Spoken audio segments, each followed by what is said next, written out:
I'm at Hobbs State Park Conservation Area. We're going to visit the visitor center and look around the park.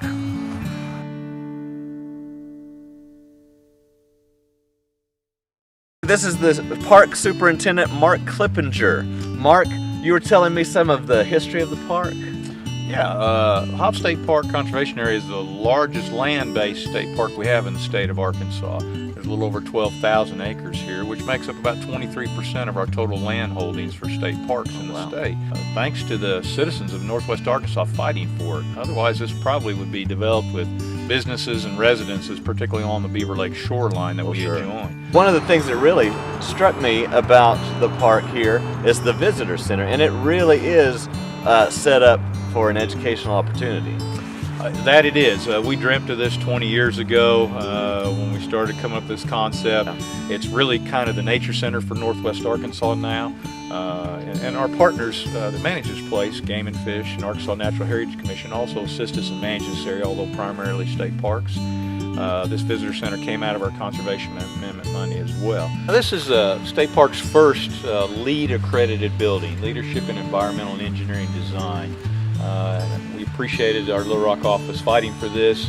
In the design phases with our local architect and engineering firm, we were able to get a silver certification for this facility. That cost some time and money to make that happen, but for us as a conservation area, we wanted to do that.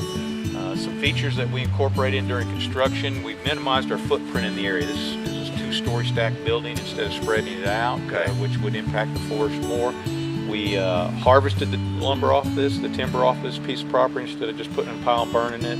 All the materials that you see here were locally purchased, except, when I say locally, Oklahoma, Arkansas, Missouri, Kansas, except for the big timbers inside the building. We just didn't want to have trees big enough around here to manage that. They had to come from the northwest part of the United States.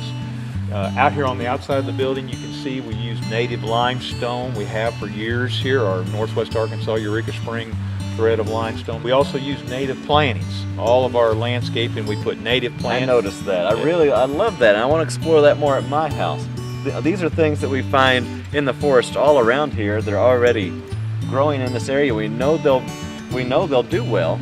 Plus, the impact on the environment is nil because they are already native to this area. Well, and these particular plant species are used to these types of soils. You know, this is their native plant habitat. We introduce nursery varieties here. They don't always do well. Right. So once we disturb an area like this, you got to come back in and replant it. We've made an effort to plant native wildflowers and shrubbery and understory trees and overstory trees here. So we've always done that here, and we'll continue to do that, as you can see in this area. I love that, and you can really get creative with it. I love what you've done with it. We also put a metal roof on. It's one of our early metal roofs for state parks instead of a composition roof. Now the rainfall, that roof will last a lot longer. And as you know, as you'll see, we have a water feature that goes around the building, which is really nice. But the rainfall that hits that roof funnels down into the guttering system. For every inch of rain, it produces about 10,000 gallons of water off this roof. And that goes right back into that stream system, so we use less rural water to manage that system than we normally would. Our mission statement is to provide enriching educational and recreational opportunities in harmony with resource stewardship. That's very important to our staff here. We want to make sure that the facilities we provide work nicely into the environment that we're working in, we manage effectively as well. So that's important of our mission statement. But here in the Visitor Center, we obviously can come in and get a feel for what the property is like and what the track and the Ozark Plateau area is. We've used all native landscaping materials in here, again with limestone and representations of the plant and animal species in the Ozark.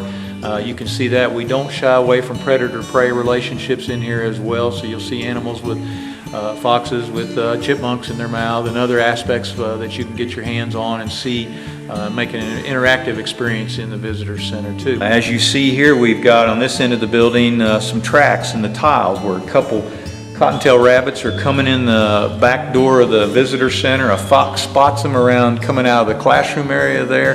Fox chases the rabbits through the tracks in the tile, chases one rabbit under one door, the other rabbit escapes into a vent or a register here. So these things are available if you just spend a little time at the visitor center and looking around. You'll see where we've worked some of these features in the facility. The same applies out in the field. I want to share with you something very important to us, and that's our Friends organization, Friends of Hobbs. Without that support group, we wouldn't get a lot of things done around here. They help us with financial issues that we come across that we can't fund at the state level. They actually pay for our volunteer coordinator's position, which of course multiplies the amount of effort we get out the park here with our excellent volunteer program.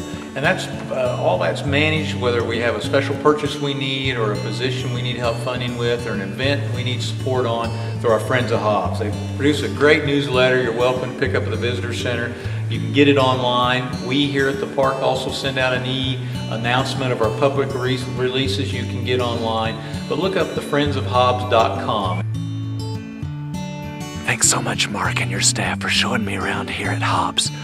If you are ever in the Northwest Arkansas area, please come look them up. I appreciate so much how thoughtful and deliberate they are here to make the experience a true Ozarks experience, but also how they're thinking about every little aspect and every little step that they take in developing the park. Like Mark was saying, this whole amazing place has been really a community effort. If you would, go to Facebook and like the Friends of Hobbs. Life is what you make it. Let's get our hands dirty.